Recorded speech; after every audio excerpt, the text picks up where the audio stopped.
Learning objectives. In this chapter, the user would learn the following in detail. Studio lighting, key and filler ratios, exteriors, day for night, window filters, spot and color temperature meters, key tone pegging. Advanced exposure. Introduction. Modern cameras use reflective light meters. These light meters compare tone, not color. Tone is a black and white version of your color photo scene. For instance, candy apple red will register as slightly darker than mid-tone gray, partway between black and white. The meter encourages you to expose the final photo to be mid-tone gray, or 18% gray, on average, even if the scene is much brighter, white snow, or darker, black tuxedo. Studio lighting.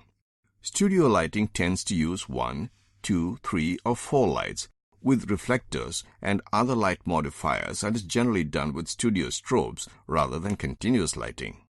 For a studio lighting setup, you need the lights, the relevant stands and light modifiers, something to trigger them, reflectors, and a backdrop of some kind. You will also need a meter. For film, there must be a separate flash meter, but on digital cameras, you can use the camera's histogram to enable you to set the light exactly. Unless you're using Nikon CLS speed lights, you will need to set the camera to manual exposure because all automatic exposure models will measure the ambient light and not the flash. You should set the shutter speed to your camera's maximum sync speed. Aim the sensor of the light meter at the camera. The sensor is a white dome-shaped area of the meter. It is often on a swiveling or rotating head. Hold the button on the side of the light meter down. Fire the flash on the camera. The meter will evaluate the degree of light from the flash and determine the correct aperture and shutter speed for the subject. Select the appropriate settings on the camera. The meter supplied you with aperture and shutter speed readings for correct exposure of the photograph based on the light at the location of the subject. Input these numbers into your camera. Adjust the numbers from the light meter to achieve alternative image results. Input a higher aperture or lower f-stop number for an image that reveals more light. A lower aperture or higher f number will darken the image. You can also alter the shutter speed, which allows more light in with a slower speed and increases potential blurring of any moving things in the scene. In color lighting, thin color film placed in front of a light gives image a universal tint. In Michael Powell and Emeric Pressburger's Black Narcissus, their cinematographer Jack Cardiff got scenes lit in bold colors. Intense key light comes from the screen right in blue and orange. The theatrical lighting in blue in the concluding sequence of Nagisa Oshima's last film, Taboo, 1999.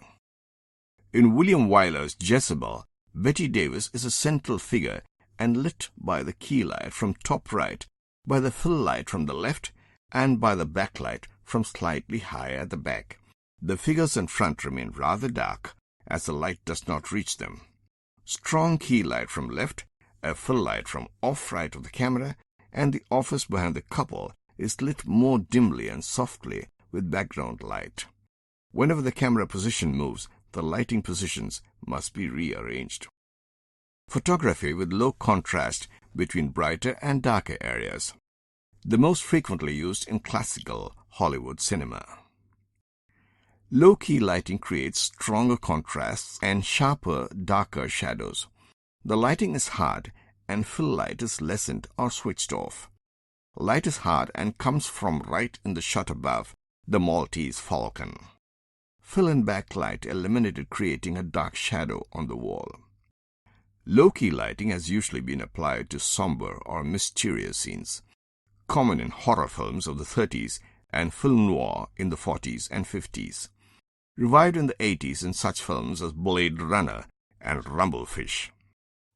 Exteriors. Most homeowners think of curb appeal in terms of lawn maintenance or painting, but when the sun goes down, nothing makes more of an impact than your choices for outdoor lighting. Whether it's patio lights or porch lights, nothing defines the appearance of your home at dusk or dark light exterior lighting. Day for night. Day for night, also known as Newt-American. American night is a name for cinematographic techniques used to simulate a night scene while filming in daylight. Some techniques use tungsten balance rather than daylight balance film stock or special blue filters. Underexposing the shot, usually in post-production, can create the illusion of darkness or moonlight. With digital post-production techniques, it is also common to add or intensify glare and light shattering from light sources that would otherwise be less pronounced in daylight, such as windows of indoor lighting, outdoor artificial lights, headlights on cars, and more. Window filter. Clear filters, also known as window glass filters or optical flats, are transparent and ideally perform no filtering of incoming light. The only use of a clear filter is to protect the front of a lens. Spot and color temperature meter. Spot meter. With spot metering, the camera will only measure a very small area of the scene, between 1 to 5% of the viewfinder area. This will typically be the very center of the scene, but some cameras allow the user to select a different off-center spot or to recompose by moving the camera after metering. The first spot meter was built by Arthur James Dalladie. Color temperature meter. Color temperature is a characteristic of visible light that measures the hue of light from a light source. Color temperatures are usually measured in Kelvin, K. Low color temperatures below 3000 K are called warm colors, red and yellowish white, while high color temperatures above 5000 K are called cool colors, bluish white. Technically, the color temperature is the temperature of an ideal black body radiator that radiates light of comparable hue to that of the light source. White balance. If you ever wondered why your otherwise awesome camera sometimes produces off-color pictures, the answer can probably be found inside your white balance settings. White balance usually needs to be adjusted every time there's a change of scene, or else those strange tones can creep into your photos. That's a pain in the neck, which is why most cameras ship with a bevy of white balance presets and why most of them default to auto white balance. Presets. The presets work most of the time, but if your camera is making the same mistake in certain situations, you may have to turn off the auto white balance setting and pick something on your own. Figuring out how to change your white balance will require a look at your camera's manual, but fortunately, once you've found the menu item, adjusting white balance to suit the scene in front of you isn't difficult. Generalize color balance. Sometimes the adjustment to keep neutrals is called white balance, and the phrase color balance refers to the adjustment that, in addition, makes other colors in a displayed image appear to have the same general appearance as the colors in an original scene.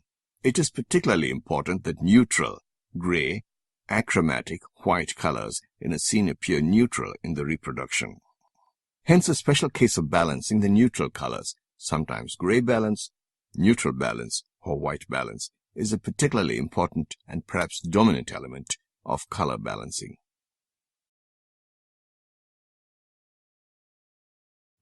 Mathematics of color balance.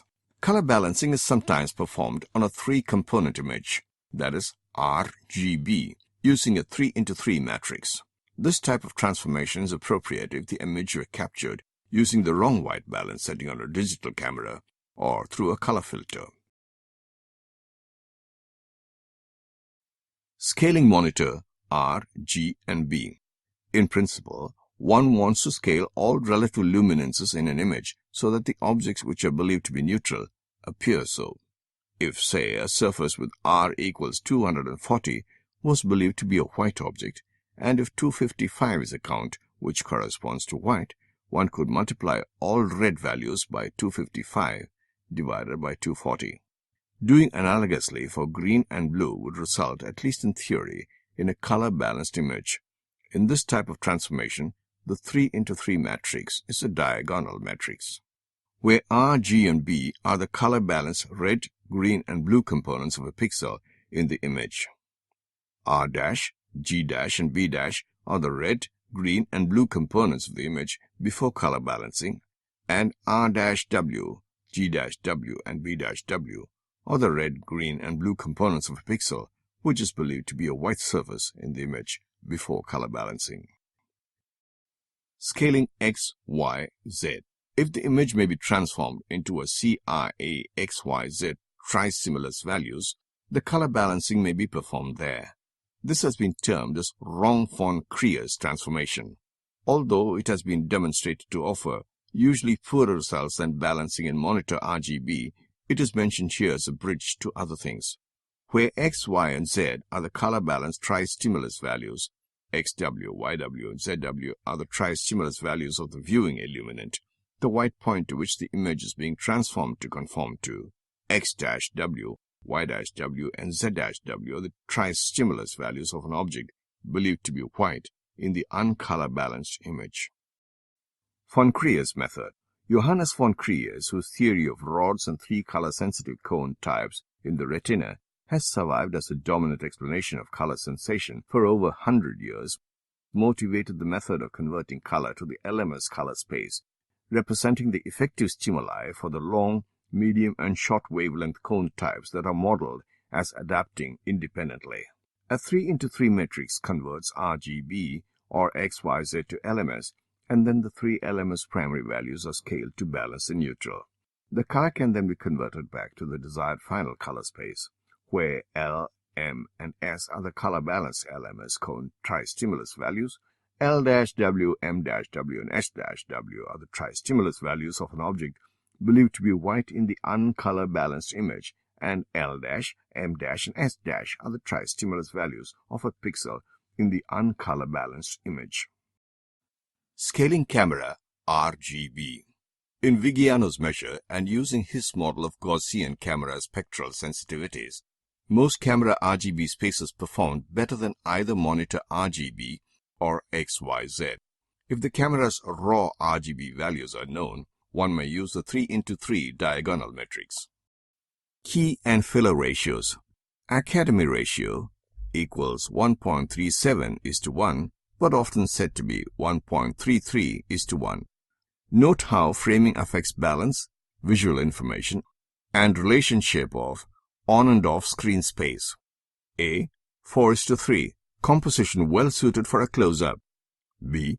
16:9, loss of focus, that is, frame includes extraneous information. C. 16:9, letterboxed, face is smaller. D. 16:9, to command attention, that is, fill up the frame, face is cropped. Key tone pegging. Key tone. A spot meter is then typically used to take reflective readings to see how other objects will expose relative to the key tone that was pegged with the incident meter. Key tones are normally mid-tone. By placing them high on the exposure scale, it becomes easy to make them lighter or brighter. Thus, an image with bright midtones will have high tones which will be lighter or much too white. Heike. A Heike image consists primarily of light tones without dark shadows. A photograph or painting so composed features a diminished tonal range, primarily whites and light grays. Heike, as a term used in describing paintings or photographs, is related to, but not the same as high-key lighting in cinema or photography. White tones. When the white becomes too white, it must be toned or clipped down to keep it at an acceptable level of whiteness. There will also be areas that are very dark, and when these areas become too bright, the unwanted brightness has to be controlled. Essentially, high-key photography is all about controlling the dark tones, which are not really wanted in the first place. Overexposure. Many believe that images in high key are simply those images that have been overexposed. This is true, but it does not in any way help to create a high key image. In order to make them high key, it becomes necessary to raise the shadow tones to mid-tones, and in doing, it is possible to create fresh key tones. Conclusion. In this chapter, we have covered the following in detail: studio lighting, key and filler ratios, exteriors, day for night, window filters, spot and color temperature meters, key tone pegging.